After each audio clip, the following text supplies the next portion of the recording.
Yeah, yeah, yeah.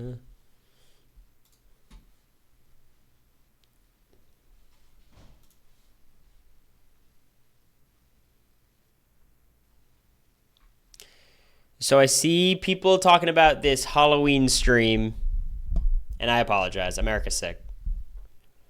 She was trying to fight through it. It's like, no, I feel bad, Cory. I'm gonna do it. I'm like, no, no smile, no heart. She's sick in bed, but she's well taken care of. She has YouTube TV and pho. So kind of tough. Vandy beat Bama. I was watching the whole thing. Trust me, I was in this chair for the past 2.5 hours. Shirley was sick in the rewatch. Yeah, got worse today. Fuzz the key to feeling better. That's what I said. I walked all the way down, and then like I accidentally ordered a large like a fucking pot of it instead of just like a meal. But yeah, so hopefully she feels better. So hold your Halloween costumes for a couple days. I apologize. But I was like, you know what? I'm not going to do a normal, just coming on here yapping stream. We'll set up a PowerPoint. We'll upset people online. Classic Cory stream. Oh, I've been getting fed up with Twitter, y'all. And it's not even like drama about me or anything serious. I just hate dumb opinions. Hate dumb opinions.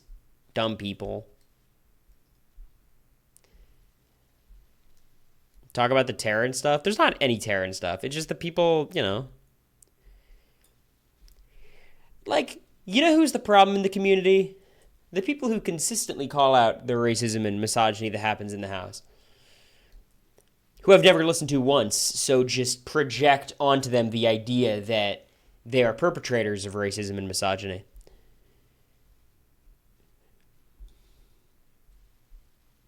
It's just silly. And anyone who listens to any of these people know.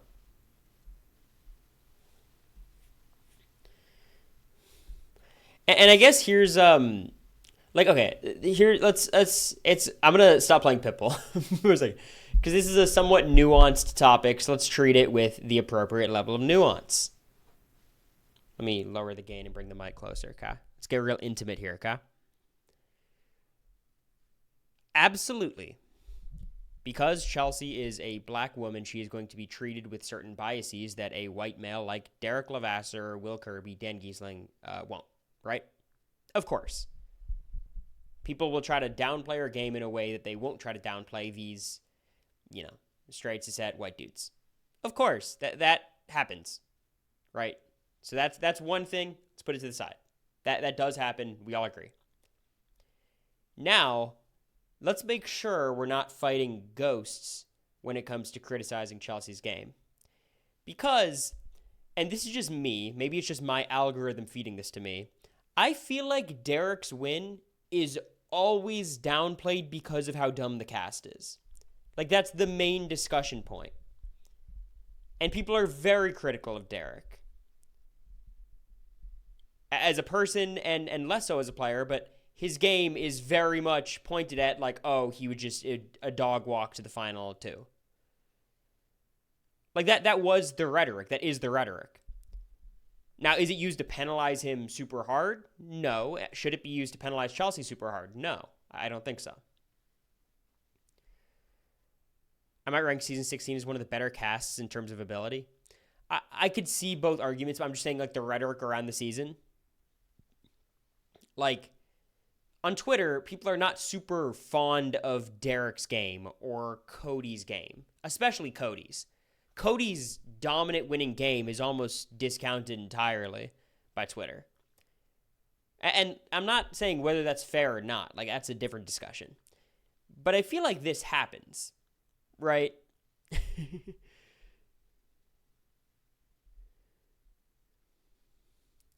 So, like, of course, there's the biases that influence discourse, and then there's also the straw men people are using to make their arguments. Not to go all debate lord on you all, right? It's like you'll do nothing. You'll never say this about Cody or Derek. Well, I think that's what everyone says about Cody and Derek. Like, Cody's whole thing is the whole game was pre-gamed. Who cares about his win? And Derek's is, it was a stupid cast and he just won. I think that's a bit strong, Nicholas. I don't think she's a shit human. Look, I think Chelsea is very religious. I think that influences the way she views the world and some of the things she does. It's not for me, personally, but I think she's a fine human being. Is she mean in moments? Yeah. I think, look, and this is maybe just my experience in the house. I've seen worse. Nothing I have seen Chelsea do has made me think she's a bad person. None of it. Like, there's things that if I were a friend, I'd call her out for, but, like, that's all.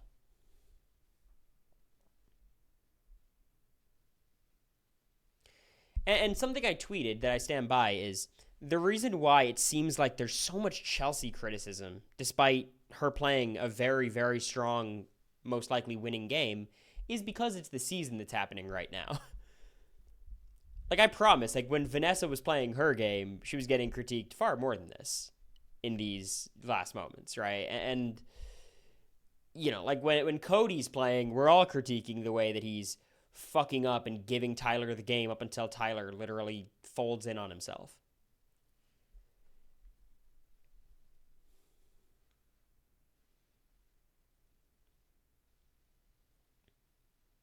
So I think Chelsea is very clearly a really, really good Big Brother player. One of the better players to ever do it. But it's okay to discuss the flaws in her game. Like, discussing the flaws in Chelsea's game is not tearing down Chelsea as a game player. Like, what are we supposed to do? We're at the Final Four. There's not that much to talk about. We're not going to talk about the daily happenings in the house. And I promise, and this is a promise, can I promise this because I don't know it? I don't know. 10 years from now, people are not going to be talking about Chelsea and all the flip-flopping that she would do on the Leah vote, or not the Leah vote, the Joseph vote and the Quinn. It'll just be lost to time, and we'll remember her as being the main driving force of every vote from the final 10 on. Which she has been, except for T-Core. Like, that's how this works. Like, right now, we're all very aware of all the mistakes Chelsea's made and all the messiness and all the sloppiness. 10 years from now, it'll be lost to time in the same way. If I'd ask you, like, what were Derek's biggest mistakes at the final 6 on, you all would have a tougher time telling me. Same with Dan in 14, even more so with, like, people from before that.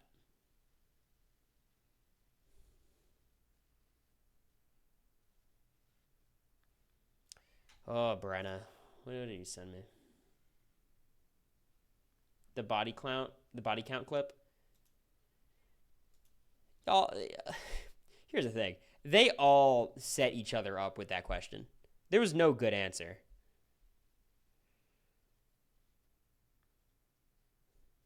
And I think a lot of the shit talking of Leah has been annoying. I've not been a fan of it. It seems very familiar for Big Brother. My one caveat, and this does not make it okay, two things can be wrong without them being right as a combination, is Leah talked a lot of shit too. like Leah was a certified shit talker. And I don't think Leah ever crossed any lines. I think you could say maybe Rubina and Chelsea are crossing a few more lines, same with MJ, but I think we can all do a little bit less of the demonizing on Twitter. Like, everyone, there's a lot of shit talkers. Shit talking and line crossing aren't the same thing. I mean, I think people would argue a lot of the Quinn stuff. Where does that fall on the shit talking versus line crossing?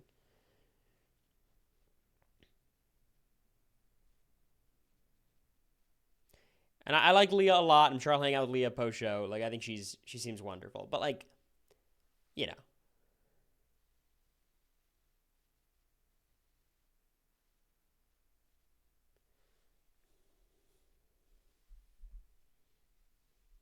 it's like you can criticize one behavior, but just don't act like it's all, not reciprocated in any meaningful way. So that frustrated me. I think it's fine to criticize Chelsea's game. If you're trying to tear her down, that's silly. She should be celebrated as a player, but, like, that celebration does not need to be, unanimous. It doesn't have to be uniform celebration. That's all. Because that's not how Big Brother is. Like, a perfect game has never been played on Big Brother. It's not like everyone has made a ton of mistakes. Cody in 22, despite the pre-gaming, made a ton of mistakes. Derek in 16, ton of mistakes. Like, the game is too long and we see too much.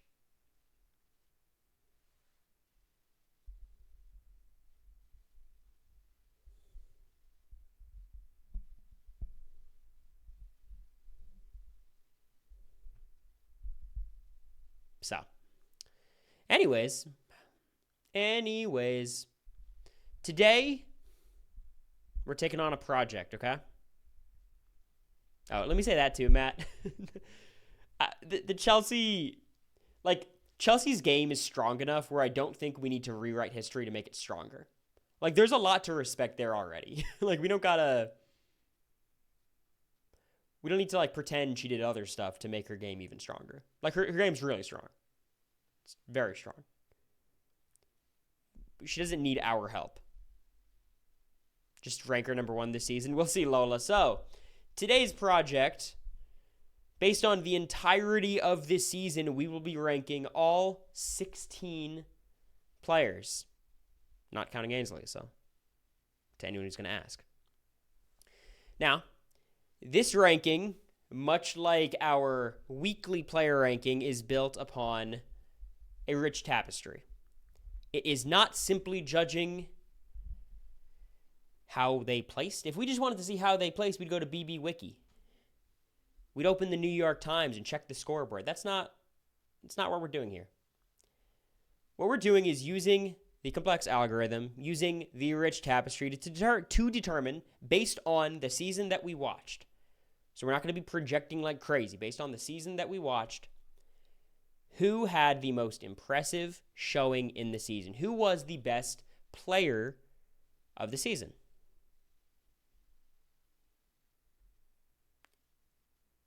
Queen Lisa getting that number 1 she deserves. I know that's right. Well, look, the complex algorithm does crazy things. I don't know if it does things that crazy. Her stock has gone up since the release of the glitter critter, though. I've got to admit that.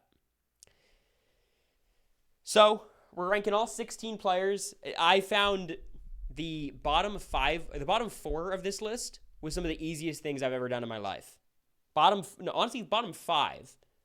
Boom, boom, boom, boom, boom. Top 3, boom, boom, boom. That 12 to 4 ranking, if you have those ordered in any way, I don't give a shit. If you have my number 12 as your number 4, I'd be willing to listen to it. My number 4 is your number 12. This season has a lot of people in that category. So I want to preface with that. I did rank them in order, and I'll defend that order, but I want that out there. The gap is not that big in that middle grouping. Your Brooklyn ranking about to be obnoxiously high? Why do you say that? So, at number 16, the worst player in all of Big Brother 26. What are your predictions? I gotta know.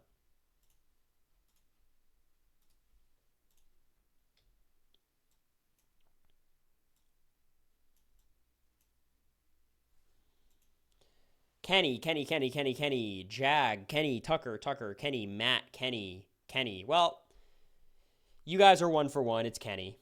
Sweet Kenny K. Now, look, if we were ranking social media presence, Kenny would be number 1 and it wouldn't be close. I totally understand what casting saw in Kenny. He seems like a ridiculously hilarious dude. I like him a lot. I think he's been great. As a player, he wanted to quit the entire season. He was there for 3 weeks, wanted to quit. He showed a lot of competition ability, which is good. Socially, he was immediately outcast. Strategically, he knew the game but didn't do anything with it. Got put in a bad position early and didn't try to get out of it. I think what's most frustrating with Kenny's game is, you guys might not remember, but that week where he was being evicted, the house was kind of splitting. You had the Visionaries doing their thing. but they didn't really trust Quinn, and the Pentagon was still there, but it was kind of breaking apart, and Tucker started gathering his troops. And Kenny could have been a very valuable number for a lot of people if he just made himself available, and he didn't. And he got evicted, and it was over.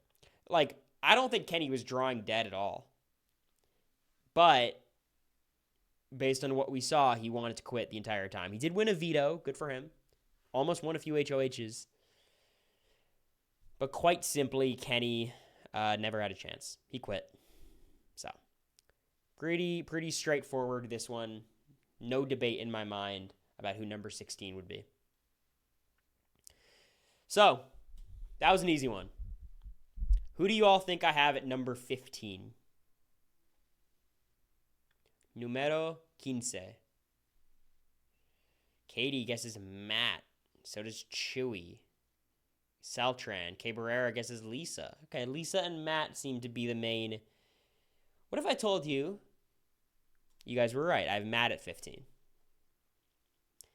Look, it happens quite often. So let me hedge that statement with that. Being this archetype and going out first is pretty tough. Like, how does that happen? You really got to kind of go out of your way to get evicted first as this archetype. But Matt had a pretty unfortunate HOH outcome, I guess you can call it. A lot of people liked him, but Angela just didn't vibe with him.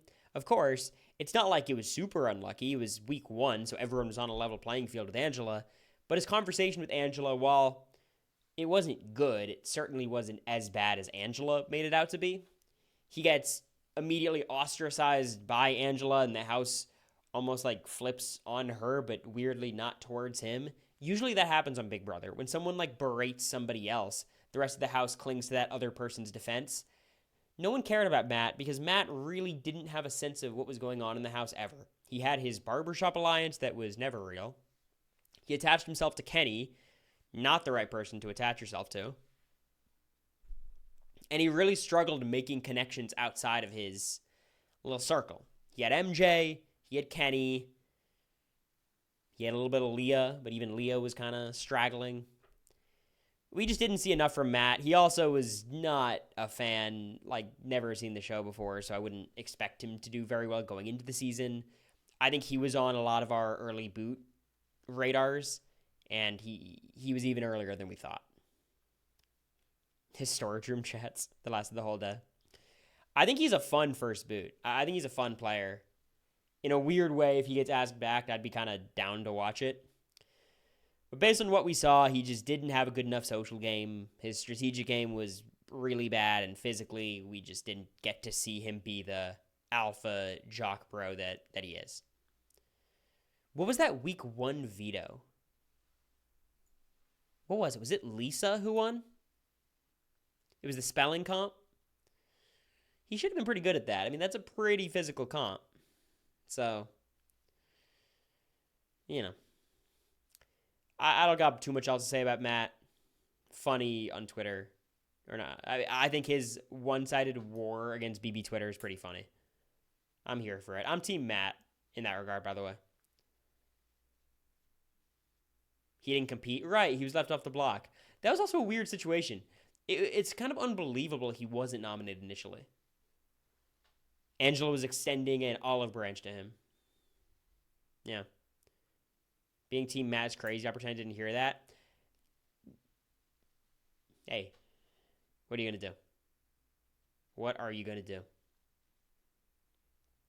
So, who do you all think I have at number 14? I think 16 and 15 were pretty straightforward. I know who you guys are going to guess for 14. What I will say is the gap between 14 and 13 was extremely close to me. 14 and 13, super close. A lot of guesses. A lot of Lisas and Tuckers, Quinns, Chemos, Joseph, Brooklyn. All right, well, at number 14, I have Lisa. I really didn't want to rank Lisa at 14. She actually seemed okay. I mean, she really wasn't familiar with the show, and socially, she just wasn't able to make any bonds. Everyone in the house collectively chose to keep Angela over her for very little of a reason, which is pretty damning. She won a veto, which is very good, but she was just on the bottom and was never able to get out of there. She forged a couple good connections. She had a good bond with Leah. She had a pretty good bond with Quinn. Beyond that, there just wasn't that much there for Lisa to do. She was fun. Sup, Cubs fan? Thank you, Moose, for the sub, by the way. I don't know if I saw it. People online being ironic with the Lisa love? Maybe one of those, like, it starts off ironic, but then you're like, she's actually pretty cool. Of course, she had a one-sided vendetta. Tucker just hated her, which sucks. She also had another one with Angela. You could say that's a testament to her poor social game, but Angela and Tucker are Tucker and Angela. Like, I don't know. I don't blame her as much for that as maybe other people would. She was just in a bad position at the start. She didn't have much of a chance of getting out of that bad position, and she was evicted third. I think it's about that simple with the Leah math. Or the Lisa math, rather. So, leads us to number 13. So far, we've listed 3 of the first 4 boots. Will we see the 4th here?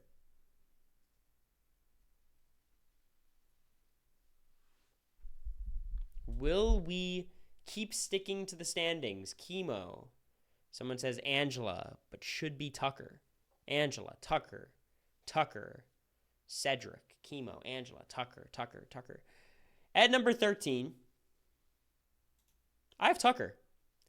And look, he's number 13 for compability.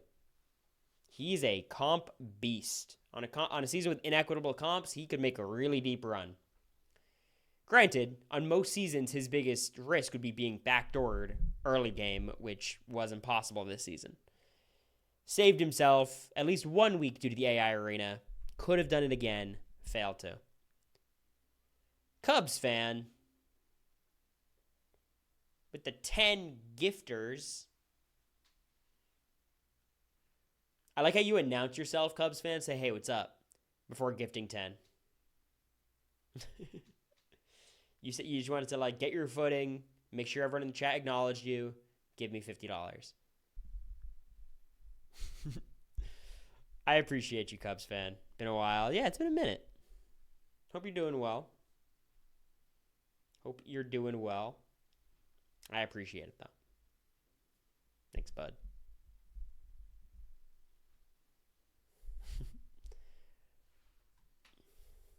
Thanks, Cubs. I'm going to keep it moving, but type anything in the chat. I'll respond. You've got your own little window. So, coming off surgery. I hope it went well. Hope you're having an easy recovery. I had a really serious surgery only once, and it did not go well. And then I had to get that same surgery again. So hopefully I got all the bad surgery juju out of the way. So you get to just chill.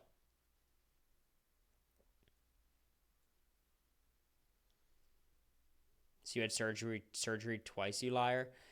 Well, not really. The first one removed my testicle, and the second one couldn't remove that same testicle. You know, so it's like it's 2 surgeries, but really just one. I think the second one was just exploratory, just for fun. The surgeon said to run it back.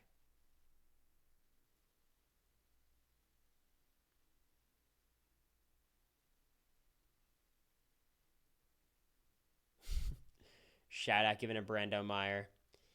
If you love Blue Tribe's Kaizo Ironmon and great laughs, check out Brando Meyer's Twitch stream. If you like cold, hard facts and analysis and rich tapestry, stay here. That's all I'll say on the matter. Thank you, Cubs fan. Thank you, My Nut, for the prime. Brando's alt. Appreciate you, Brando. But yeah, thank you, My Nut. I appreciate it. My One Nut. Thank you. Sorry, I misunderstood. Sorry. My One Nut. Not My Nut. Very different things. Oh boy. All right, back to Tucker. Sorry, Tucker. Look, Tucker is ridiculously good at competitions. This season has had very equitable comps, and he still was very dominant in competitions. So, tons of respect. It's a huge part of the game, whether we like it or not, and he's very good at that part of the game. However, Tucker is potentially the worst strategic player in Big Brother history, at least in the mix. He had one HOH, and I think he did a good job on his HOH. He put up the right people. But he also had a couple of vetoes, and his veto decisions were some of the most blasphemous bullshit I've ever seen in Big Brother, which is why a lot of people love him. He was on the block. He was the target. He won the veto. He took off his weakest competition in the AI arena and then bailed himself out by winning the AI arena. So again, he fully Marcellused himself, would have put him in the running for the worst player of all time, survived it, and we saw how those AI arenas were. He's not winning all those, surely. He lost one of them straight up. But we forget about that because he survived. It's not a big deal. He also took Quinn off the block for no reason on his HOH. You know, just another thing to mention. He consistently volunteered for the block, even when his own allies were in power. T-Core wins the HOH. Tucker, for all intents and purposes, should be dead safe for the week. Volunteers himself for the block, ends up getting evicted, blindsiding T-Core. So it's just not good. Strategically, he's terrible. The reason why I rank him higher than the people we've had so far is, first of all, competition ability, and second, he does have a certain social magnetism about him. I don't think his social game is very good. He ostracized a lot of people. But he does have a certain way with certain people. It felt like at some point in like the final 13, final 12, it was like, is Tucker just going to steamroll the rest of the game? Because it felt like everyone in the cast was obsessed with him.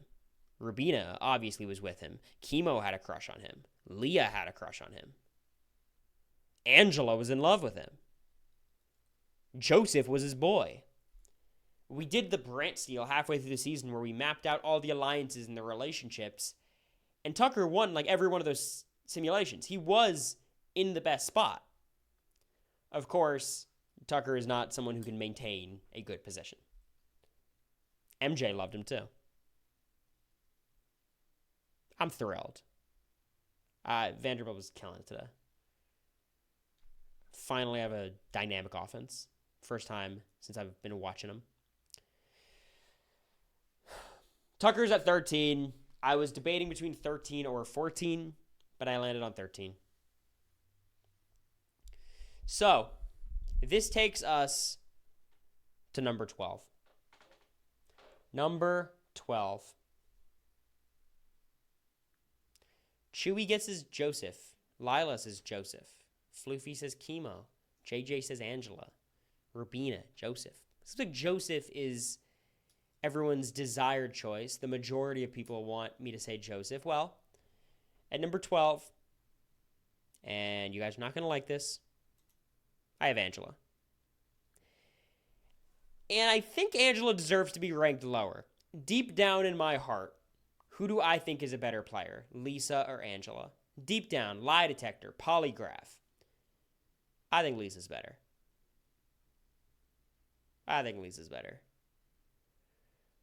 But Angela was terrible. And she was amazing. And I would love to see her on my TV again. She's a star. One of the standouts of the season. But she was terrible. She won the first HOH and probably had the worst first HOH we've ever seen. And we've seen Frenchie. Frenchie's was not this bad. I'm sorry. Much worse person, not as bad of an HOH. Riley, not as bad of an HOH. Terrible. She almost threw away all of her win equity on day 3. It was over. Now, she made it far because, again, placement is not everything. Sometimes when you're viewed as such a non-threat, you are dragged along in the game, even when you're winning competitions. No matter how many comps Angela won, people still perceived her as someone who was an automatic, I can beat her in a competition. And I think I would view her the same way. Because she could win quizzes, but there's so many non-quizzes.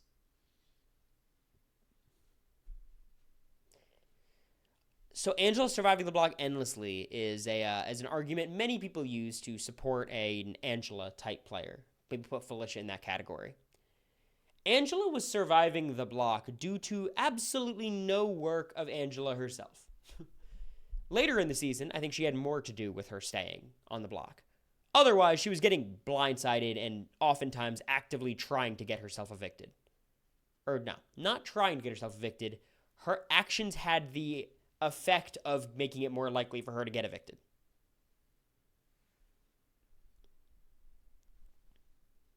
So,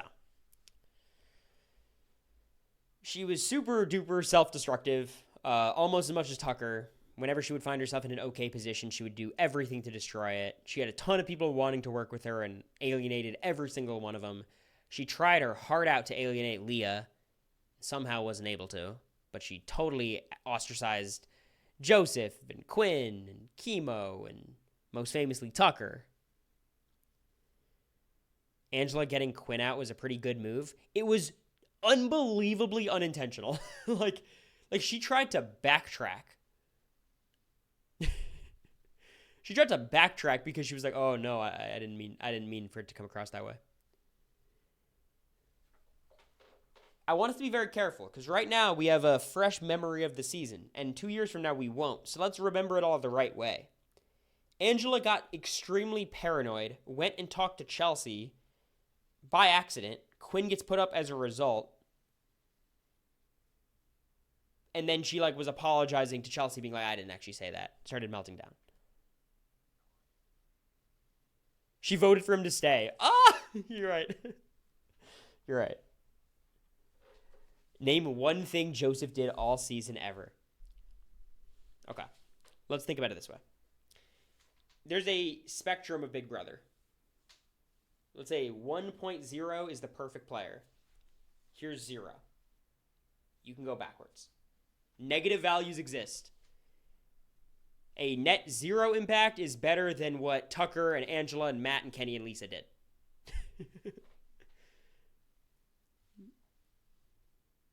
It's better. Angela ended her game on day 3. Joseph had never touched the block until the week he was evicted. You guys gotta take the nuance pill instead of the placements pill.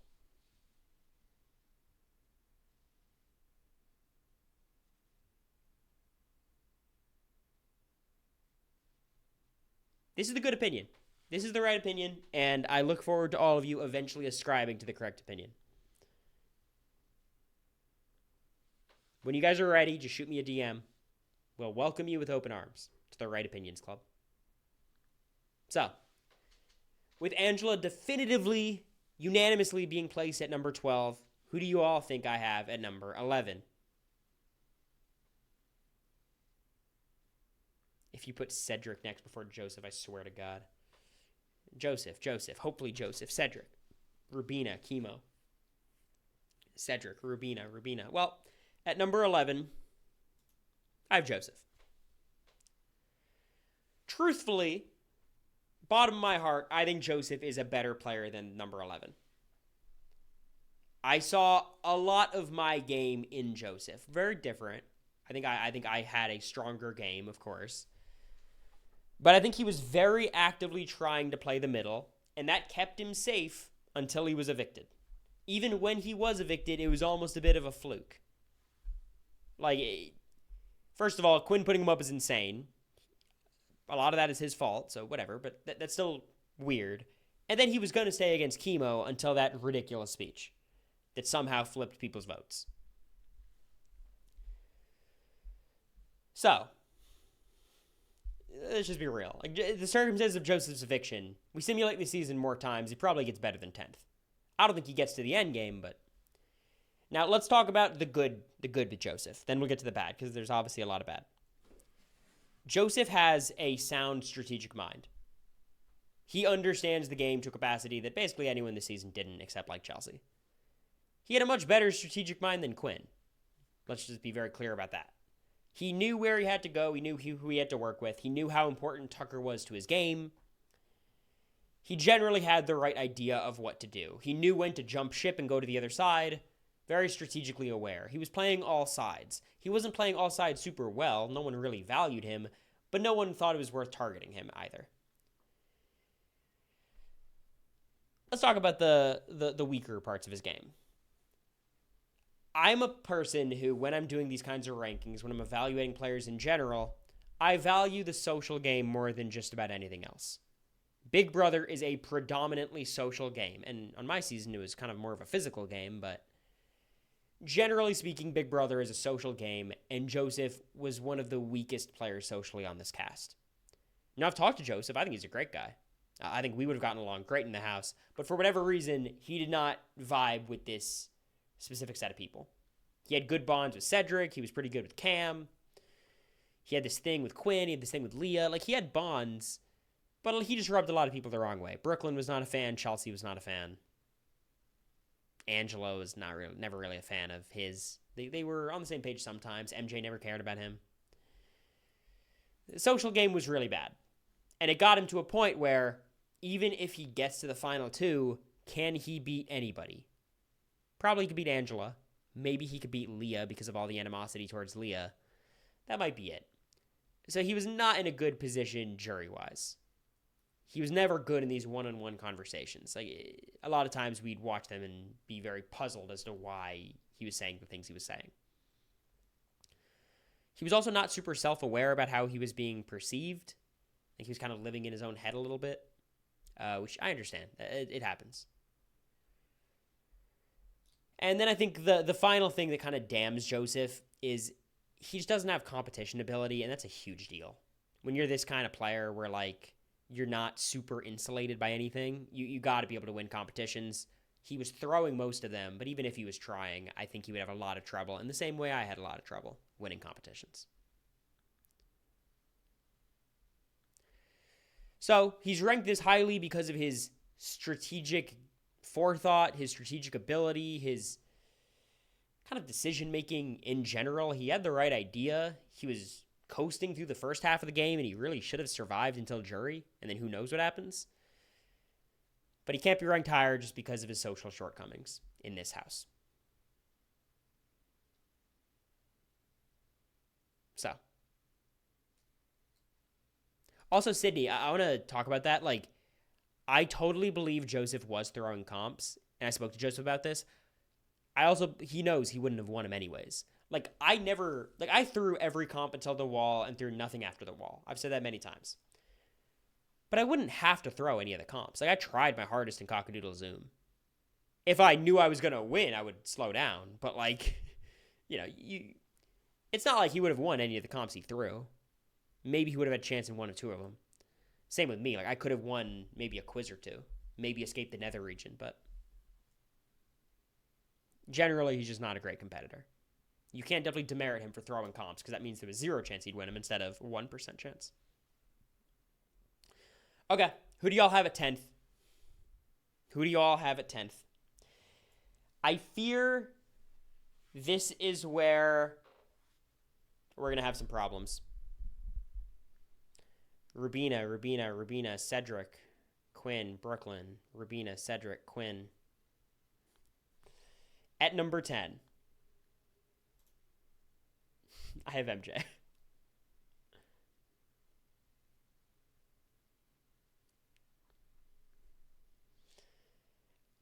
And I was close to putting her 11th. Now, look. I want to preface this with, I low-key am rooting for MJ. I want Chelsea to win. MJ is my second favorite outcome. I think she'd be a really good winner to the season, a very satisfying winner in a weird way, a fun winner. I actually have enjoyed watching her most of the season. I think she's been lower on the shit-talking totem pole. She doesn't do that much. I think she seems very likable. Haza would disagree, yeah.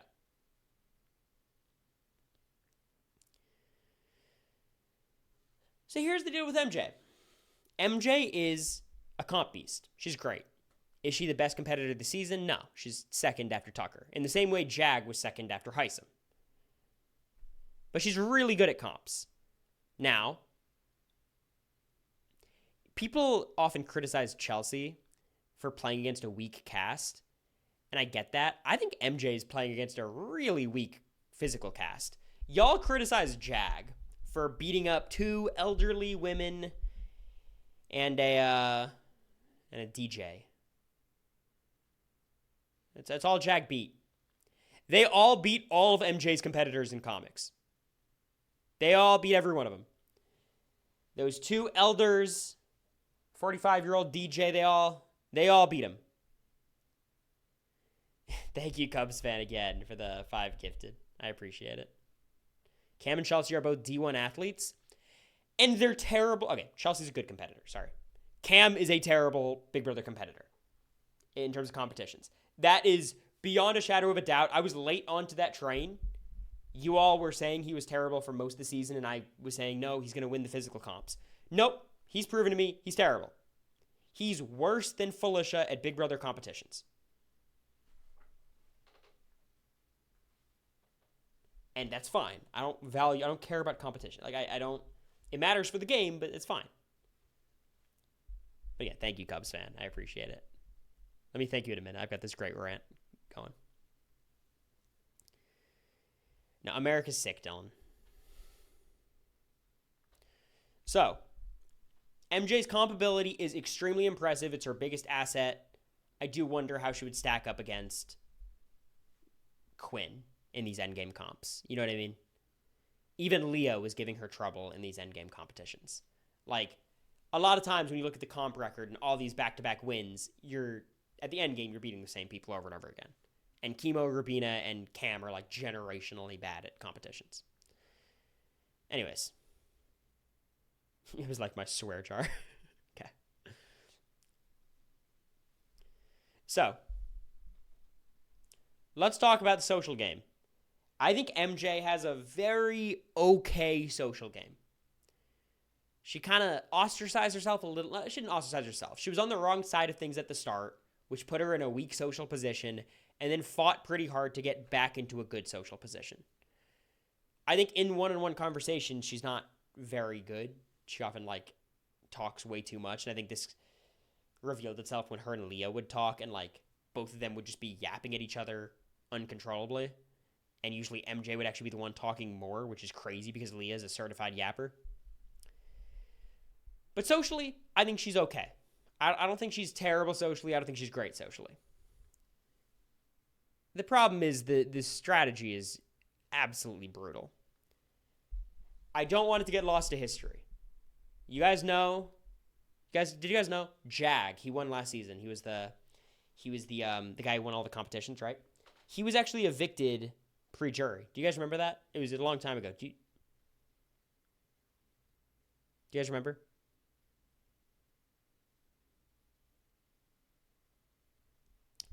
That was almost MJ, twice. MJ was almost evicted pre-jury twice. And let's just remember, let's flash back to the midway point of this season, day 48 of the season, and we did the Big Brother 26 mid-season awards.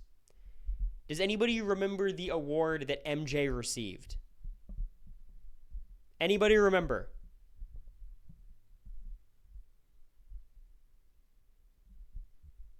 The Delulu Lemon. That is correct. And let me say, an extremely deserving recipient of the Delulu Lemon. MJ was lost. Completely lost. Now, she recovered. Which is good. I think the most admirable part of MJ's game is not even her comp ability. It is her incessant fight. She always is trying. Always trying to put herself in a better position. Always forcing herself into rooms. That's great. But there was a meme halfway through the season, and it keeps proving itself, where no matter what happens during the vote, she finds herself on the wrong side after the fact. There was the big vote flip to get rid of Brooklyn. She was a part of it. Or not to get rid of Brooklyn, what was it? It was to get rid of Cedric. She's on the right side of the vote. And then she finds herself somehow in the minority. Just miraculously. Tucker gets evicted. Again, she just finds herself on the wrong side of the house no matter what. It is unfathomable. Of course, she's winning HOHs and she's evicting her allies. Getting rid of Quinn at the final 9, I think, is, in retrospect, a more reasonable move than we thought it would be at the time, because I didn't recognize how terrible all the other house guests were as competitors except Chelsea. You know, like, I could understand it to a certain degree. Here's the confusing part to me. Getting rid of Quinn makes sense if MJ's plan was to then scoop up Leah and Angela, you know? Because it makes sense. Quinn's tethered to them, or tethered to Leah at least. You get rid of Quinn, you pick up Leah. Quinn's also one of the best competitors left, so you kind of clear the field for yourself to win. But she gets rid of Quinn, has her best week of the season during Janky Week. She killed it. Killed it during Janky Week. I'm on the live feed update talking about how great she is. I'm putting tweets out. It's so cool to see players grow, especially recruits who've never seen the show. Then she wins HOH at Final 7 and makes one of the most unforgivable moves I've ever seen in my life. Genuinely, I think one of the top 5 worst HOHs I've ever seen. She backdoors Leah when it was so clear to everybody that she needed Chemo or Rabina out. Forget about Chelsea. Chemo or Rabina. She evicts Leah, and then our biggest nightmare happens. She gets a lucky HOH outcome, and it makes it seem like her move wasn't that terrible. Because the idea of... she gets rid of Leah for Chelsea, and then Chelsea wins and protects her. Chelsea would have had to target Leah anyways. Like, Chelsea was not targeting MJ there. All it did was turn the entire house against MJ. Everyone was talking about targeting her at the double. Now, in the moment, it might have fallen on Angela anyways. Maybe. But she made a terrible move. There was the consequences of that terrible move. And she got a good HOH outcome and was safe. But there were moments where Chelsea was talking about getting rid of MJ there as well. So, of course, Final 7 was a disaster. Double eviction goes her way. Final 5, she wins another HOH. Uses this HOH to get rid of Chemo, which, good on her, getting rid of Chemo instead of Rubina. I think that was better for her. Of course, at every moment, not getting rid of Chelsea is killing her game. But, you know, sometimes you get misted by the best player in the house. It happens. Like, I think MJ getting misted by Chelsea is not the worst part of her game. It happens. I think what's so frustrating about watching MJ is you could tell she knows it's wrong, making some of these moves. And you hear her vocalizing it's like Chelsea, like, hey, you're not making me look like an idiot, right? So we all know there's that level of strategic mind there. It just doesn't do anything. Chelsea would destroy MJ in a final 2, 100%. MJ could still win the game, and frankly, it's in her hands. If she evicts Cam, she has a 66% chance of winning the game, assuming she's willing to cut Chelsea. In this very moment, if everyone is playing self-interestedly, MJ should have a 66% chance of winning the game. That's the crazy thing. But I think all of us believe she's almost drawing dead.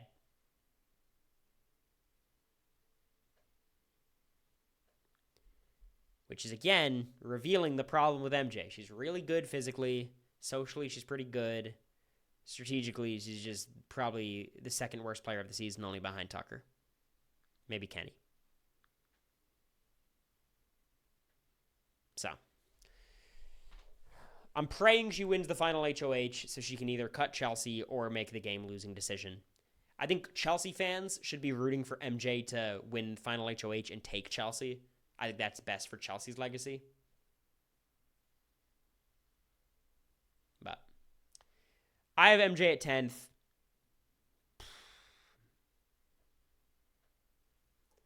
What'd you say, Cubs fan? You must have... Did you curse?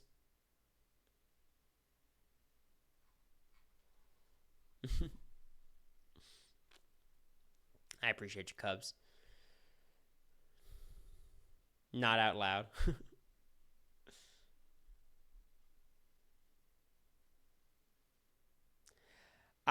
Here's the thing, Eliza or Elika.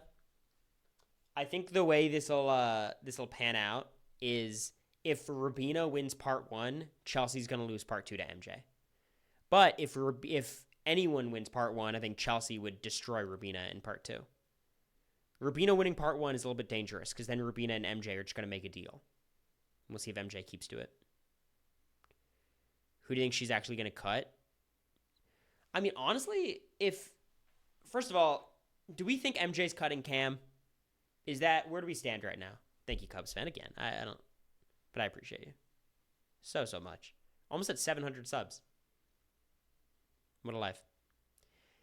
Yeah, it seems like MJ's cutting Cam.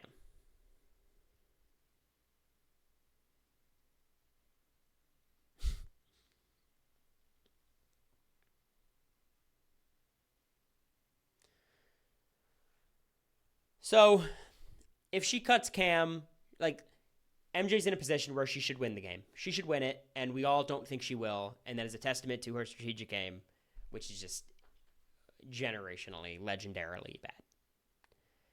So that puts MJ at 10th. Look, George, when you say it makes you feel like you have to rate her higher, you don't have to do anything. You're your own person. You can do whatever you want.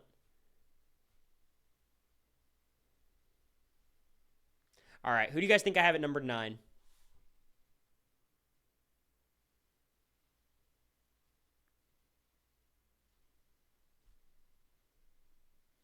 Rubina, Chemo, Cedric, Rubina, Brooklyn, Quinn. At number 9, I have Cedric. I just think it's hard for Cedric. I think he has a lot of social ability. When he was evicted, everyone was crying. No one wanted to evict him. Strategically, obviously, I think that's what people would view as his weakness. He put himself up as a pawn for no reason. I think there was some reason, just because, you think you could save yourself with the veto or AI Arena, and you feel like you got to beat Tucker, and Tucker's gunning after you. So I could understand it to a certain... I understand the logic. I would never do it, obviously. I think you guys saw me in the house. So strategically, I think that's probably his weakest point, but he was very active strategically. It was mostly him and Chelsea were the ones having the strategic chats, much more than Chelsea and Cam or even Chelsea and Brooklyn. Cedric was the one in there, actively plotting, actively scheming. I think Cedric is the classic case of, if he just watched a couple seasons, I think he'd be a totally different player. But just considering what we saw, we only got 4 weeks of Cedric. It's just hard to make a case that he should rank more than this, higher than this. It's just hard. He's good physically, he's great socially, and strategically seems like he has some potential. But you can't, in good faith, rank him higher than this. Why Cedric below Brooklyn? I don't care the rich tapestry because he volunteered. Lila, did you watch the feeds for the first 5 weeks? That's my question. How is he higher than Rubina has done nothing? Rubina's done more than nothing. But I hear you. Thank you, Cubs. All right, who do you guys have at number 8? I think Cedric at 9 is pretty generous. He was 4th out, almost top half of the cast. Rubina, Brooklyn, Quinn, Rubina. Well, at number 8, I have Rubina. Yeah, I mean, Rubina just was, of the passive trio, T-Core, Chemo, and Rubina, she was the most passive. She was also very bad at competition. She was good at some endurance stuff, but it never really manifested in any wins. She was getting 4th on the wall and 3rd or 4th in the marshmallow roasting, and she won an AI Arena, which was impressive, but she was also against Joseph and Chemo. But she was just ridiculously passive. I think the worst part about Rubina's game is she's nominated early in the game, and she's nominated against Cedric and MJ. MJ wins the AI arena, and she doesn't even consider campaigning all week. She's talking about Tucker most of the week, and Chemo and T-Core start turning their gears and are able to save her. Here's what I'll give Rubina. She's pretty excellent socially. She's very likable. People liked her. Quinn really liked Rubina. She had a thing with Tucker. She was like actively liked on both sides. If you guys are not going to remember, but Brooklyn and Rubina had a really good connection. She was obviously in with T-Core and Chemo to the nth degree. She was good with Quinn. Her and Cam have a really good rapport. She had her problems with Leah for sure, but everyone's got some problems. Socially, she's very good. She's very likable.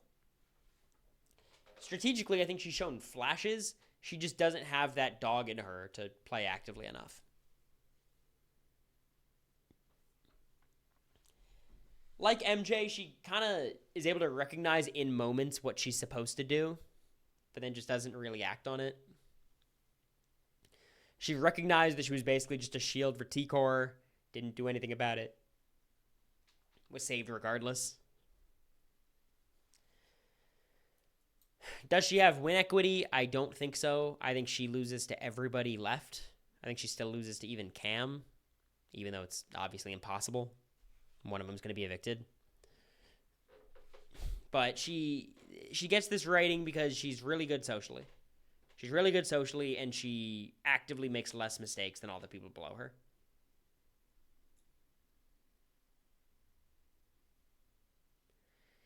Cubs fan, do you think I rate Rubina too highly or too lowly?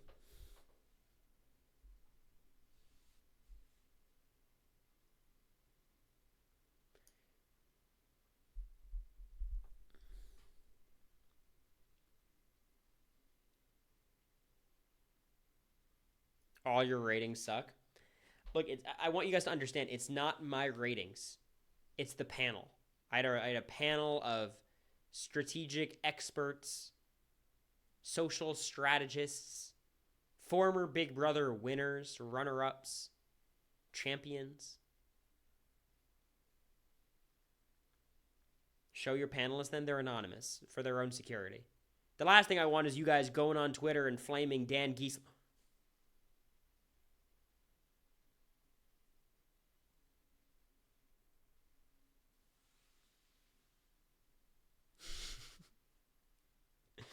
Thank you, Jose. I appreciate you. Jose, I gotta call you about Don Don. It's insane. I don't know why I'm seeing it on Twitter all of a sudden. I didn't know it was big like that.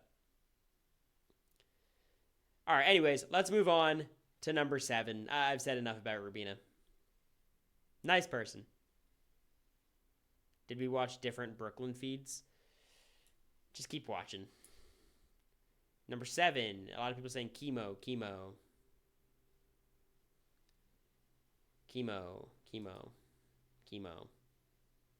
Cam, Quinn, some Brooklyns. Well, at number 7,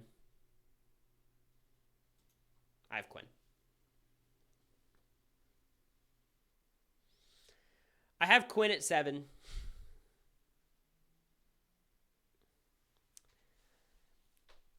Here's the deal with Quinn. He's weird. He's really good physically. One of the best competitors of the season, probably just behind Tucker and MJ and Chelsea. But you'd think he would do well against Chelsea head-to-head in most of these comps. I think he would have won comics. I don't know that, but, he's a good competitor. But here's the problem. He was HOH twice, and he had 2 terrible HOHs. His strategic decision-making was amongst the worst of the cat. Actually, no, it wasn't. There's a tier of Tucker and Angela, and then Quinn's right below that. He's a little bit better than them as players. As strategic thinkers, at the very least. But he had 2 HOHs, and on both of those HOHs, he targeted his allies. He didn't target his allies. He put up his allies, gave them the ability to go home, and it happened. It's just hard. Like, he should be a lot better than he is. Socially, he's so great. People loved Quinn in that house.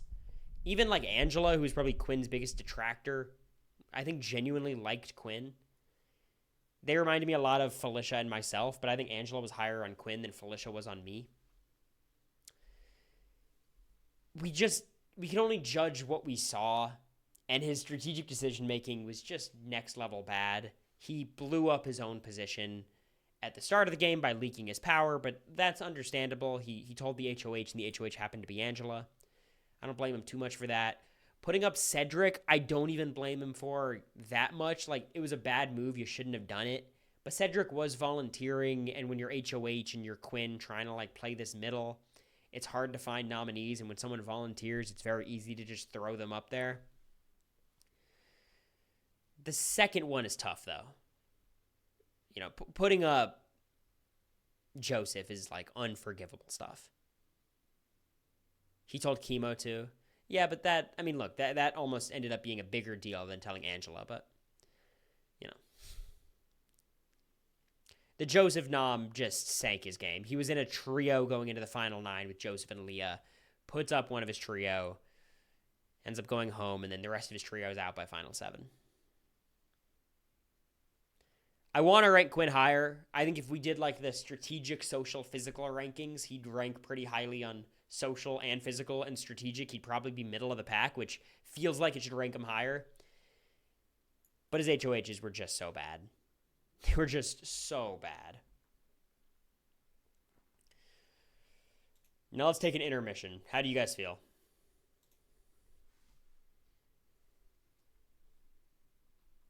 How do you guys feel like I'm doing so far?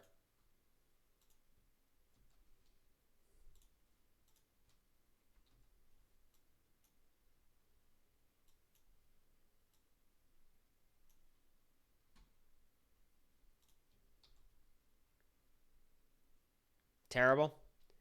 Proud of how high I have Leah? Well, I'm glad. Look, I'm doing this for you guys. I'm doing it for your enjoyment, and I appreciate how much you guys appreciate my rankings. Clearly, I'm a man ahead of his time. You're eating pretty good, decent. Who do you have for America's favorite? I think I'm going to vote for Quinn. It's all in vain. I could vote for Angela, but I don't. She wasn't my favorite. I liked Angela a lot, though. But Tucker's going to win. We don't have any power in this.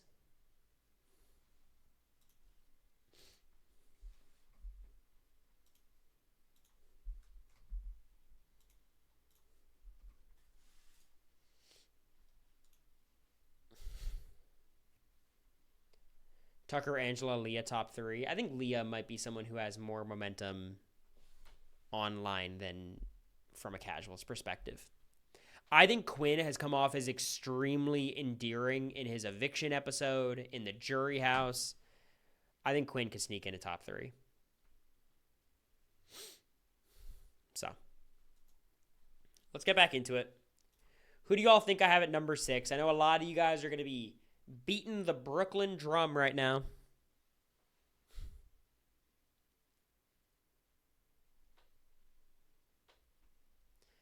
A lot of people saying Chemo, Leah, Chemo.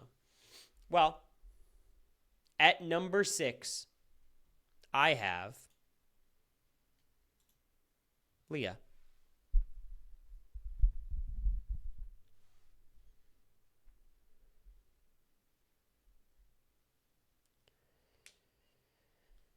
I've got Leah. I think Leah slightly this season is benefiting from underdog syndrome where we just root for her no matter what. I think Leah was a pretty bad player for the first half of the season.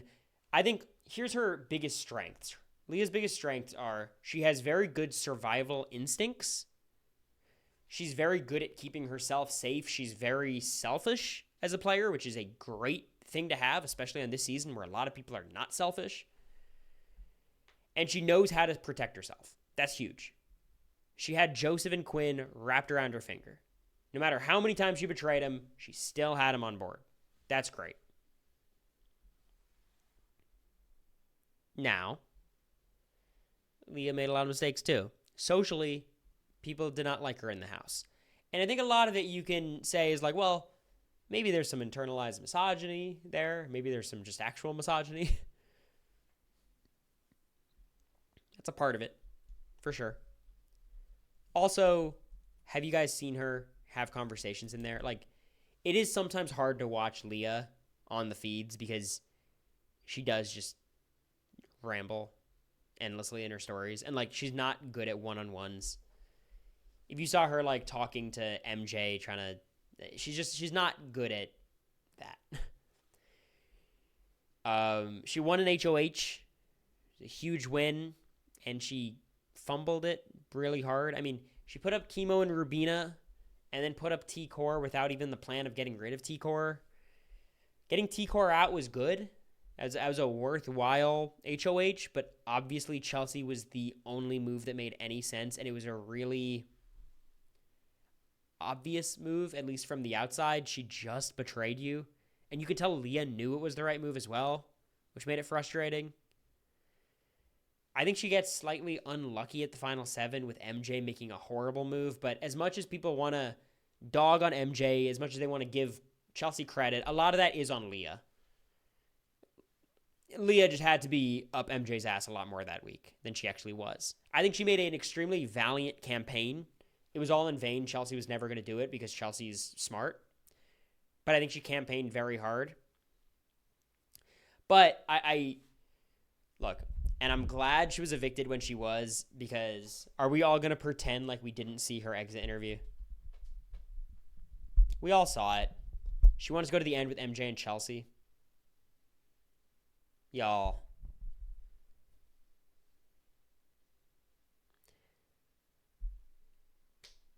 What are there? What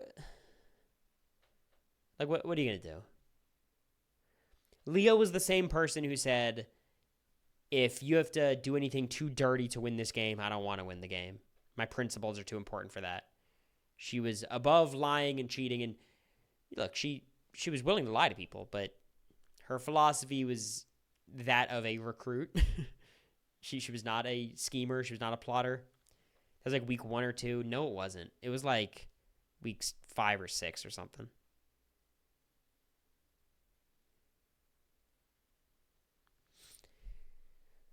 No, I read her exit interviews. She basically said, I wanted to go to the end with Chelsea and MJ. I would have honored that deal. But Chelsea's the biggest threat and people should watch out for her. Like, I don't think those things are contradictory. I think she meant both of the things that she said.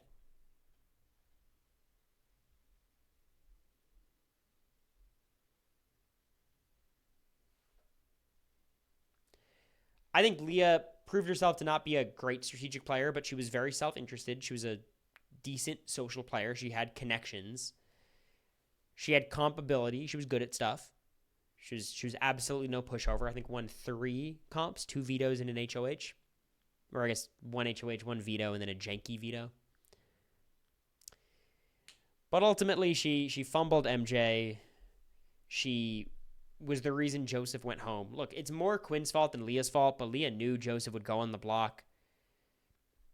And she made the move anyways to keep Angela, who was trying to turn on her only a couple weeks after. I'll give her credit for keeping Angela, though. She had Angela on her side more than just about anybody all season.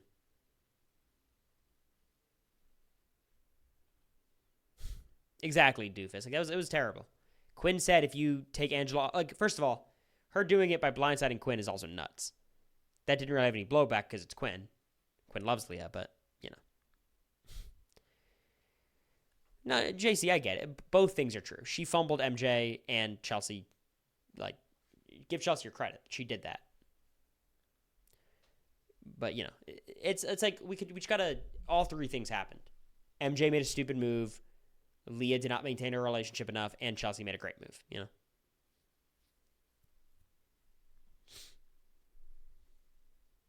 I think Angela was a better number for Leah than Joseph was. I don't think so at all. I mean, I think Leah and Joseph on the block, Joseph could go home. Leah and Angela, it's always going to be Leah.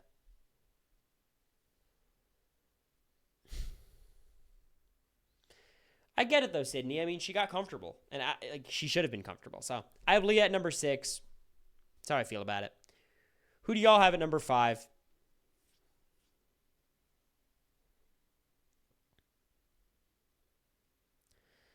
Chewy says chemo. JJ says T-Core. Chemo, chemo, chemo, chemo. A lot of chemos.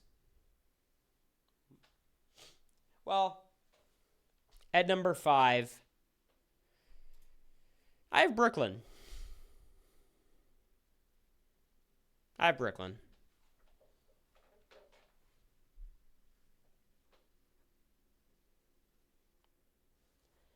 And look, the first time I made this list, I had Brooklyn at number 2. I'm going to be honest. I had her ranked second place.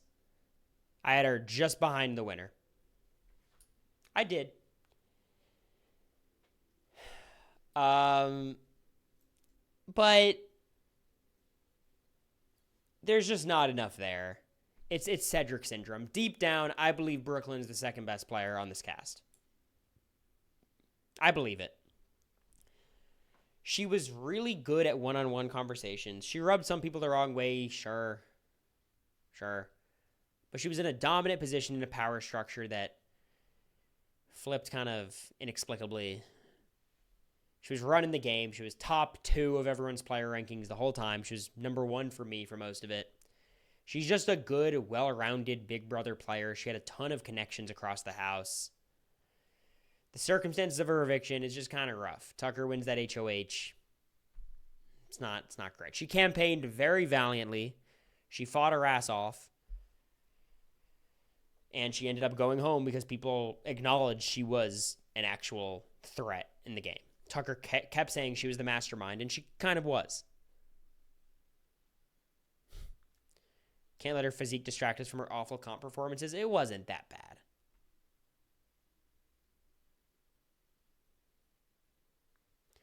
Brooklyn showed that she cannot play from a position of adversity. Very few can, but we did see her play from a position of power, and I think she was pretty good. I think she was better at playing from a position of power than Chelsea. Chelsea's much better, though, at playing from a position of disadvantage. Brooklyn's better at maintaining. Chelsea's better at actively improving her position.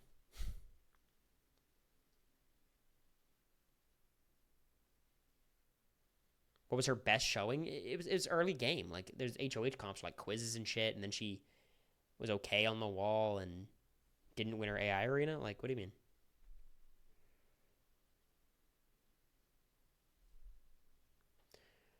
Well, look, I think she wasn't locking in T-Core or Chemo in them, but she was kind of doing a good job of getting close to Rubina. Like, it was unfortunate how it shook out. She was basically just boomed by the Cedric flip, just like everybody. Like, she was the one who took the brunt of it. Everyone else got away with it. If she survived that week, I think she would have been fine. Are the people in the house this season that bad, or is Chelsea that good? It's both. Obviously, it's always both. A good player makes other players look bad, but obviously these players are bad. You know, it's both. Come on. We all know it's both. Look, Chelsea is one of the most well-rounded players in this house, or Brooklyn, rather. One of the most well-rounded players in this house. She was running the first 4 weeks, got sniped out of the game, week 5. But, I'm going to be honest, gun to all of your heads, they run this season again. Nobody knows each other. I bet on Brooklyn more than I bet on just about everybody else.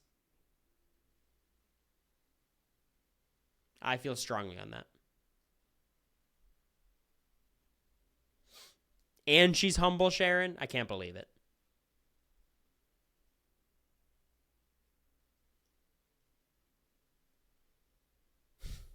Her and Chelsea really should have pushed against Cedric as a pawn. Yeah, but there's a lot of blame to go around and stuff like that. All right, number 4. Who do you guys think?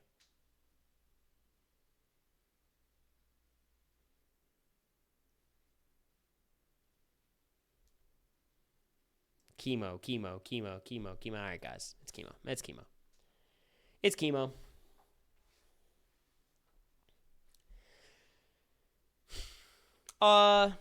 Look, I don't think there's that much to praise about Chemo's game. I think he has a really good social game in general. He's not very good at the social game in terms of doing active check-ins and playing the field and making sure he's always good with everybody. But he is very likable, same way as like Cedric. Everyone just really liked Chemo. Everyone was very upset at the prospect of voting Chemo out. Just think back to week 1. No one was willing to say how they were going to vote, but they all were willing to say they wanted to keep Chemo. Quinn leaves the house loving Chemo. Joseph thinks Chemo is a super authentic dude. He's flipping votes in his speech just because people like him and his story. Flipping people's votes who don't even, like, care about it. Like, MJ and Chemo don't have anything, really, at that point, the final 10. His biggest demerit is he's a ridiculously passive player. That's bad. He's inexplainably passive. But, and I think this is important, I would give him more credit than anybody else for flipping the vote on Cedric.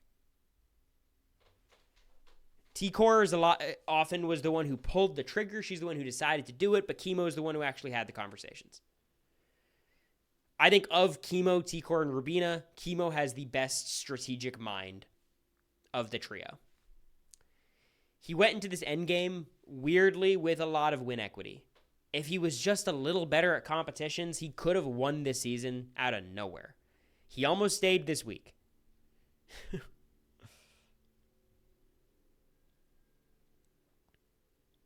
I think he beats Chelsea in the final 2. Like, that's good. That says something about his game. He has a sound strategic mind. It's sound strategic mind. Doesn't mean he's a great strategic player, but he has a sound strategic mind. He's really good socially. And that's enough to get you number 4 on this cast. It just is.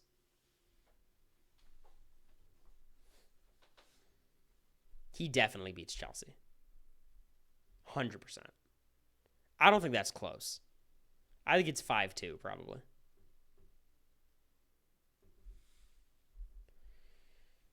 Oh, Cubs fan. He hates my rankings.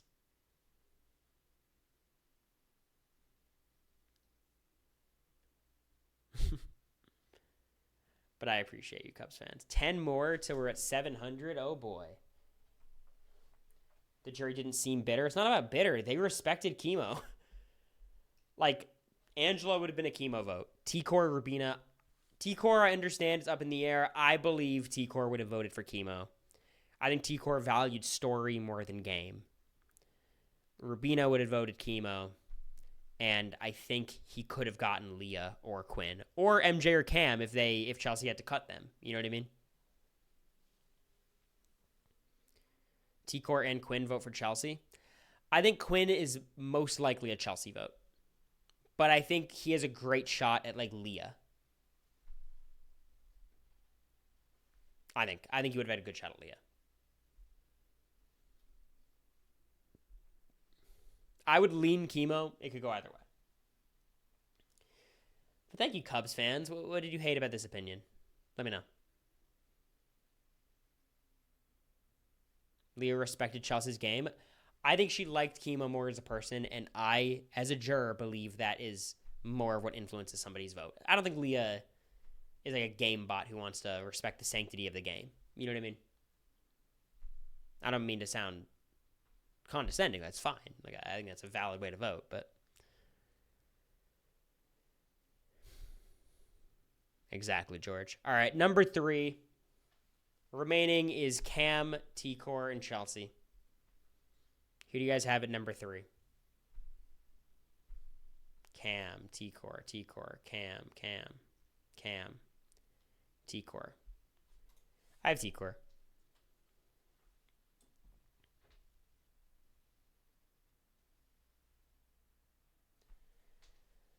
Look, I'm going to be honest. If you told me you think Quinn is a better player than T-Core or my number, like, here's the thing with T-Core. She was as passive as anybody. She was as passive as Chemo and Rubina, more passive probably than Chemo. When she was on the block, she made less of an effort to campaign than Chemo. Like, she was doing nothing. But I think the reason I give T-Core the bump over Chemo and Rubina, number 1, she's a bigger jury threat. That's good. Number 2, she has a certain aura. She has a certain mist to her. It's not as active as Chelsea's mist. She doesn't use it as effectively. But for some reason, people just weren't willing to target T-Core. Even Leah didn't want to target T-Core. It just kind of ended up that way. Quinn's on the block, or Quinn's HOH, puts up Chemo and Rubina, and the obvious replacement is T-Core, and he just doesn't do it. She just has something about her. She's just so likable, so respected, that I think she does well just about every season she plays. Her problem is strategically she's just absurdly passive. People were comparing her to like a Suri, even to like a Matt from last season. She's much more Mimi than she is any of them. But it's very hard to put your finger on it. She just has this way about her, this unexplainable characteristic that makes people love her, willing to fall on their sword for her, willing to die for her. And the fact that she got 8th place is almost a bit of a fluke. It's crazy that, looking from the final 10, it was like, how the hell is T-Core not going to be top 5 guaranteed? People were crying when she won HOH. Yeah. Every season, there's that one person who wins HOH, and everyone's like, oh my God. Everyone's happy about it. That was T-Core. Now, she did win an HOH, and Tucker was evicted there, which in the moment I thought would be fine if that was her plan, but it blindsiding her was obviously a terrible move.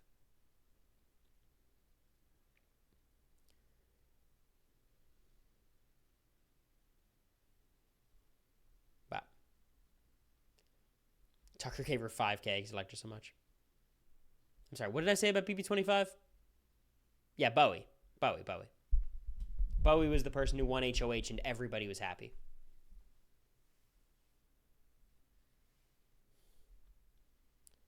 Okay. Now this is where I don't even know if I want to preface this, because I think I'm going to get a lot of backlash for this. Who do you guys think I have at number 2? I'm willing to defend this all night.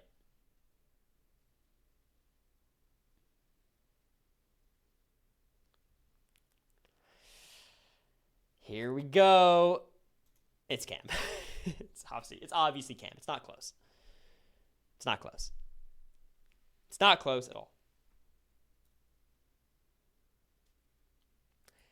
Now I want to make something very clear. You clip this, put it on Twitter. I'm not overrating Cam. There's been a lot of talk about how Cam's actually subtly influenced the whole game, and he's been low-key in the drop. No. I think Cam is pretty bad. I think if you wanted to rank Cam 10th place and say all these players are better than Cam, I would disagree. I wouldn't say it's insane. I wouldn't say it's insane. I think we need to be careful about overrating Cam's game. That's what I've seen a little bit going around. You guys know I respect and love the hell out of Taryn. I think he overrates Cam a little bit. I think he properly rates Chelsea and a lot of... I think Cam, it's a little overrated. So here's the deal with Cam. Cam is an extremely good social player. People like Cam. Everyone likes Cam. Chelsea loves Cam. Chelsea hates Cam, but she loves Cam. Strategically, he is extremely not self-destructive. He doesn't blow up his own position. Generally, he knows the right direction to head in. He is almost always pushing for what is in his best interests. That's good. That's a very low bar that he is one of the only few people on the season that clear. He clears that bar. So credit to him there.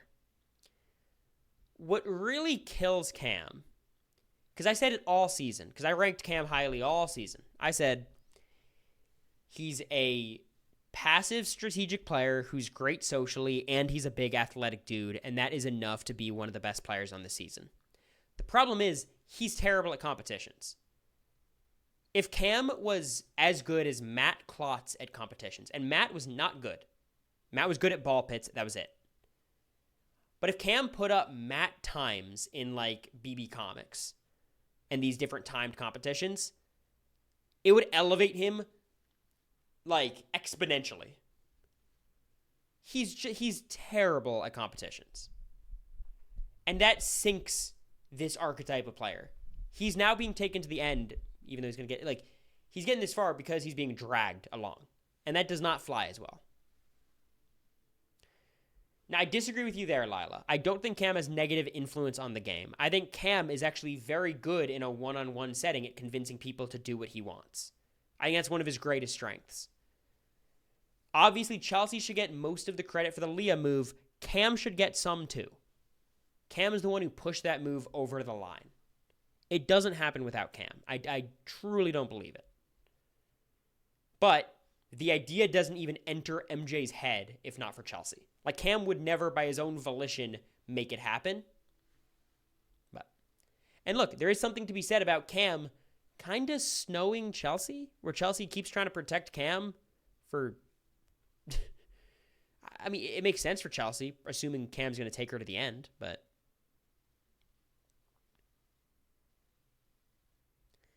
I think generally Cam... and Cam was one of the main people who was pushing Quinn to get evicted, and that was a really good move for him. That, like, saved his position. He was never in a lot of danger, but, like, in the moment, I was like, this is genius. Now Cam's going to run the comps. Little did I know. But his social game is really good. Strategically, he knows the right thing to do and will push for that right thing occasionally. Physically, he's terrible.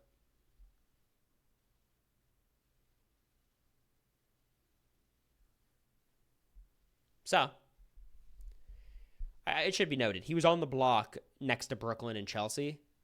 And if Brooklyn won the AI Arena, he gets evicted there, and he didn't even consider campaigning that week. Have that on the record, too. That did happen. So, like, I really don't want you guys thinking, because I have him at number 2, I think Cam's a great player. I think Cam is being overrated by a lot of people.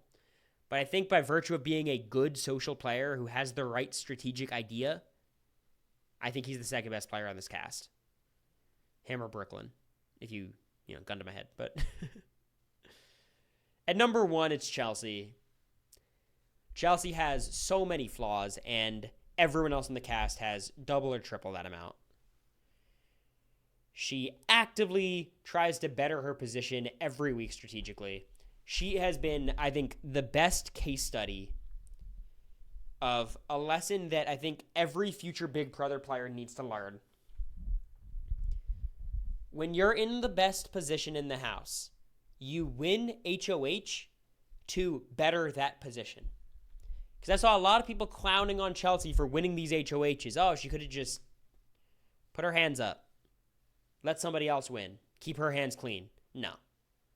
She's kept winning competitions and kept getting rid of people she needs to get rid of.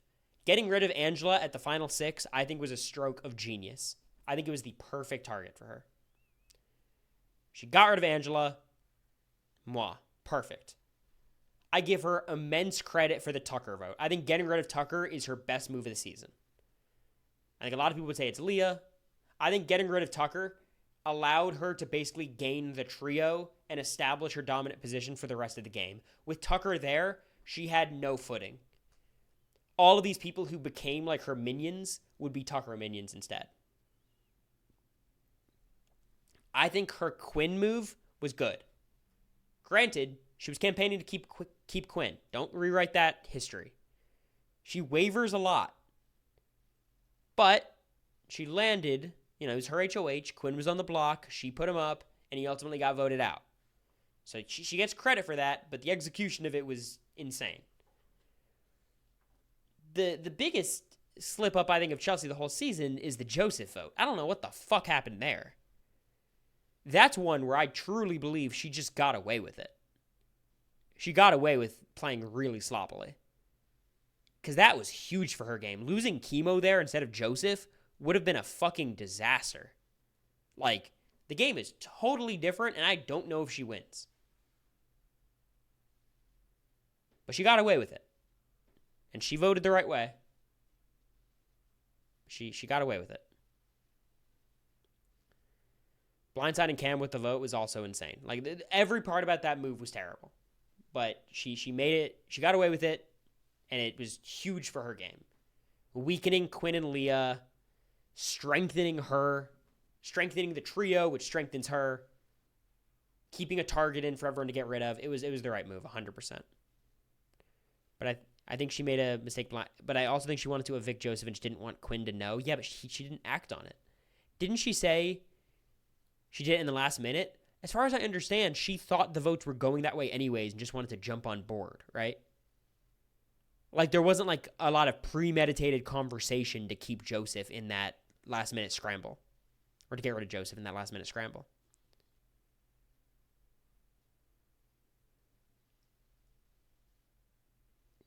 Yeah, I agree with you, George. She thought Leah flipped. Yeah, like it was a mess. It was an absolute mess. So, that move I wouldn't give her credit for. The Leah move is a stroke of brilliance. Obviously, Cam played a massive role in it. That should not be lost to history, but Chelsea ultimately is the person I would credit that move to. Winning the double eviction's huge. She's clutched out these comps at the end. She didn't even need to win them necessarily, but winning them is really nice. It's protected her a lot. I think the way she's antagonized Cam towards the end of the game is unnecessary. It's not fun to watch. It's just hurting her game, but it really isn't having any real impact on her game because of how comps have worked out, but it's just not very fun to watch. No, the Quinn vote, I think the Quinn vote, she was messy, but it wasn't as messy as the Joseph vote. Ultimately, she landed on, I want to vote out Quinn. She's going to win this season. I firmly believe that. She's going to cement herself as a top 10 winner of all time. And we could still talk about her game honestly, which is she has a missed. She totally snowed MJ. She's a great competitor. She has great strategic ideas. She's a little messy. That's it. With 5 HOH wins, 4 or 5, depending on it. I'm surprised nobody's won 5 HOHs. I'm surprised like Cody didn't do it.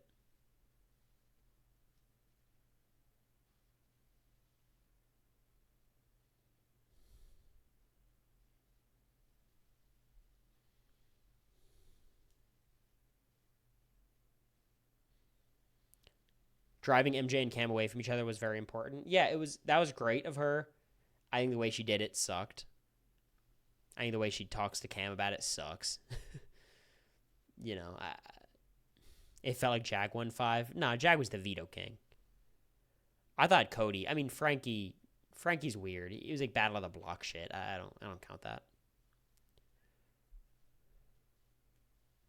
Do you think she's a better player than Tiffany?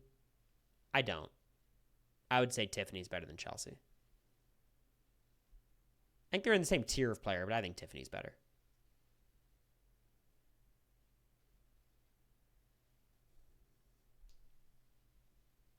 I think she played a much better game than Suri, but I think, I would bet on Suri going into another season.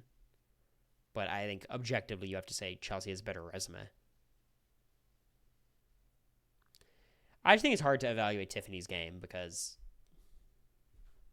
she just because of the nature of the cookout, I don't blame her weak end game on her that much, and she just played so well up until then.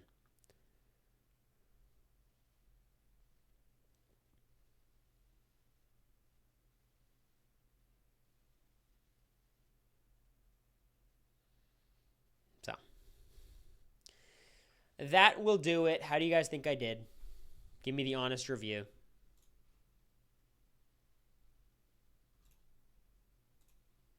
This one goes out to Chelsea. To MJ, too. Throw in Rabina as well.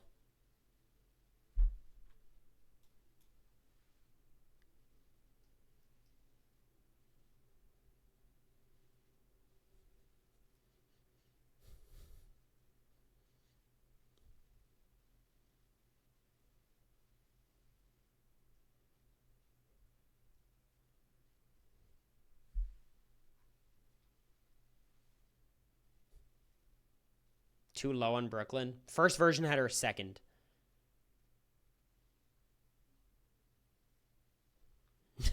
But I just couldn't defend it.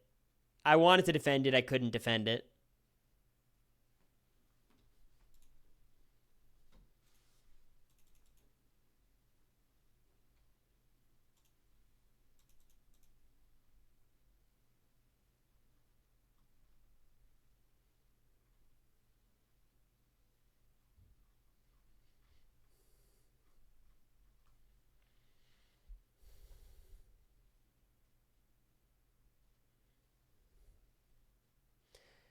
Look, I just think Chemo was too big of a jury threat. I don't know.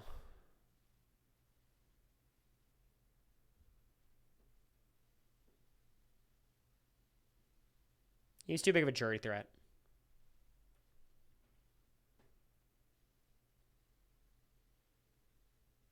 You ready for the season to end?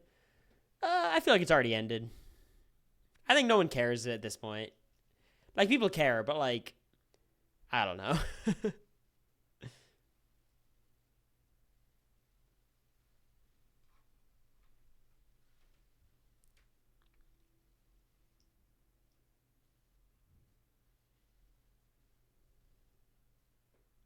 You in America would love a Pitbull concert. She's went to one in Nashville. It was like a Pitbull, Enrique Iglesias, and Ricky Martin.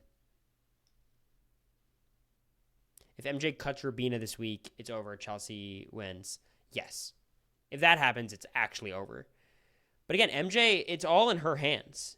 MJ can just cut Cam here, and then her or Rubina take each other, and MJ wins. You guys really want to hear me over Dolly? Really?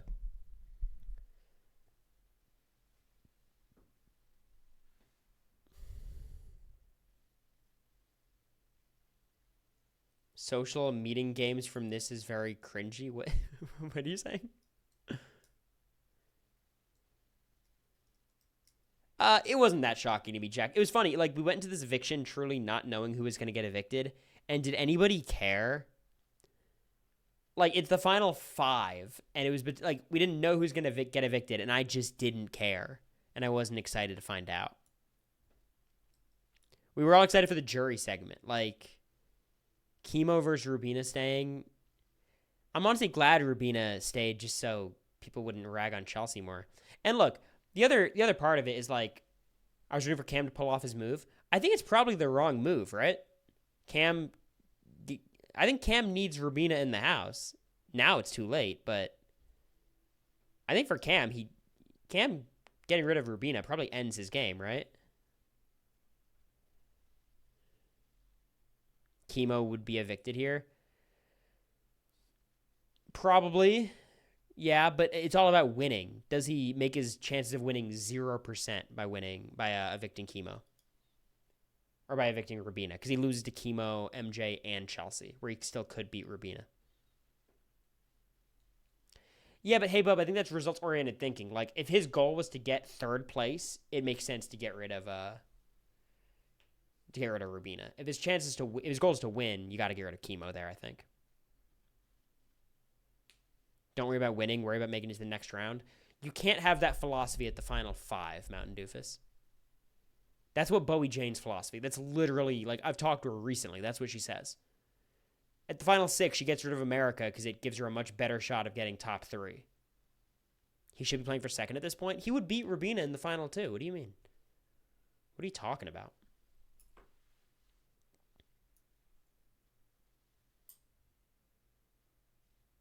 Well, now it's over because they lost the comps, but, you know.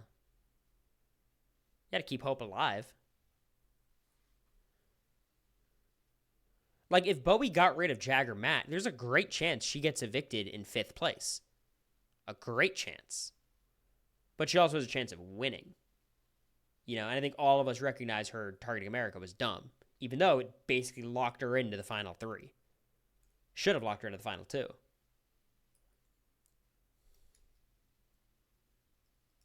Could he beat MJ if he wins final 3 HOH and cuts Chelsea? Yeah. Maybe. I don't know. I don't think he thinks he could beat either of them. So he would just take Chelsea, but any chance Cam stays? Yeah, there's a chance. There's a real chance. I don't think it'll happen, but there's a chance. No, Lila, because it's not true. Smile. She was only there for 2 evictions during jury phase. Smile.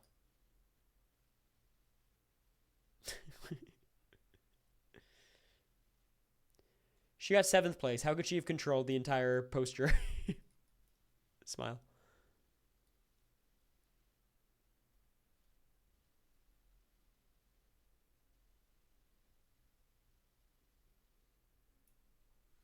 She never voted correctly post-jury. But Tom, that's where the sneaky part in Sneaky Mastermind comes in. The 9-person jury phase. She also voted wrong on the Joseph vote. So that one hurts her. And 11th place, she was on the right side of the Tucker vote. So she controlled that vote, we can say. Tucker for AFP. Damn. I feel like you're like one of those people who's like rooting for the Chiefs to win the Super Bowl. You're rooting for the Celtics. Like, congrats. You're going to get your wish. I'm kind of rooting for the Chiefs. I like watching greatness. Anyone but Tucker for AFP. Y'all, you got to stop. You got to start accepting it right now. Tucker's AFP. It is over. It is so beyond over. AFP. Yeah. Fuck Alabama. Fuck the Crimson Tide. Anchor down.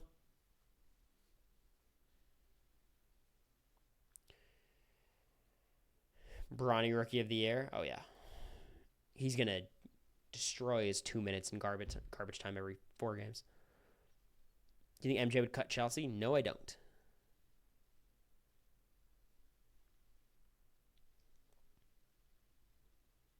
Tucker could have not said a word after his eviction, still would have won.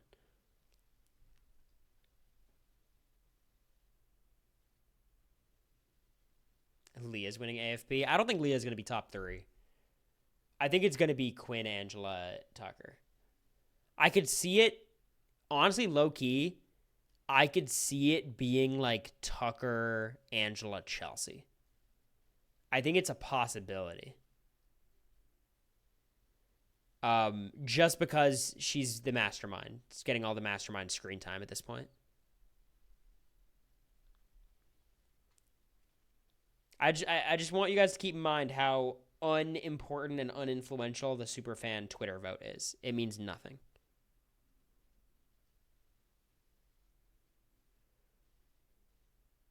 I think Angela was just way too big of a presence, though, where I think she is just going to get votes. We'll see. I haven't been as tapped into the casuals as everyone. All I know is every single person who I run into in the wild, the real world, every fan comes up to me and says they love Tucker and hate Angela. So, Tucker's extremely overrated as a player, maybe, but not on my rankings. I had him number 13.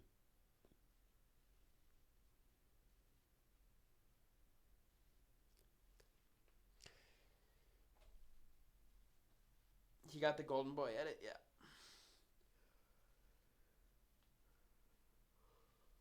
Any final questions? Chelsea's not popular with casuals. MJ is. Well, that is unsurprising. Huh. Why does that not surprise me?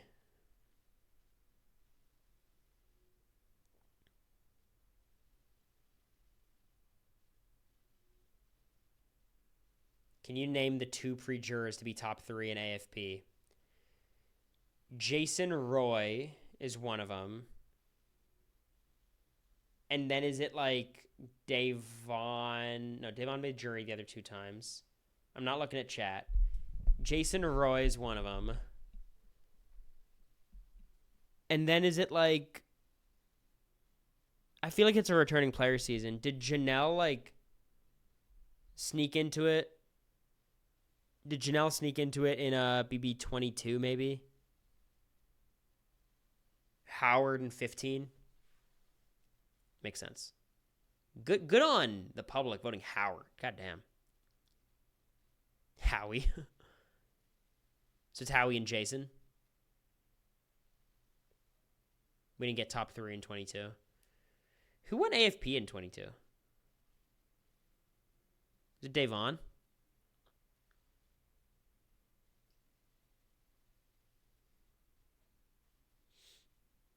Tyler second.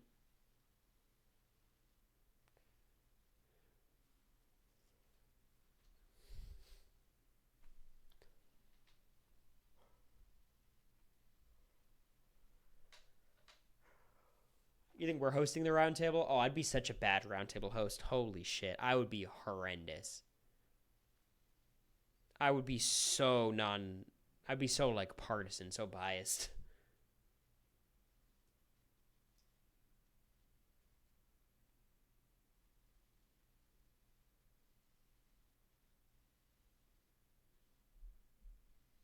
America would carry you?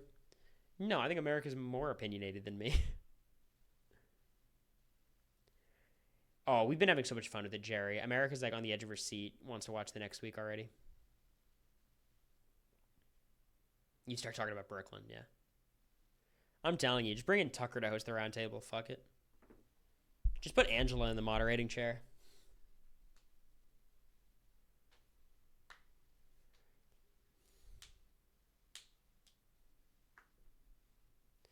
Again, patreon.com/AmeriCory. We're watching Big Brother 7, just posted week 4. You can hear the audio perfectly. We don't have the video on screen because that's copyright, but we get the full audio. So if you want to sync yours up, you can very easily.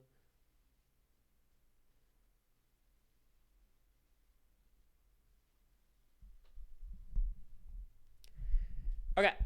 Any final words? You kind of have the video in the reflection of the window. That's perfect. It's actually hilarious. Appreciate you guys. America and I, just I don't know when the costume stream will be. We're waiting for it to get better, but it's the next stream we do.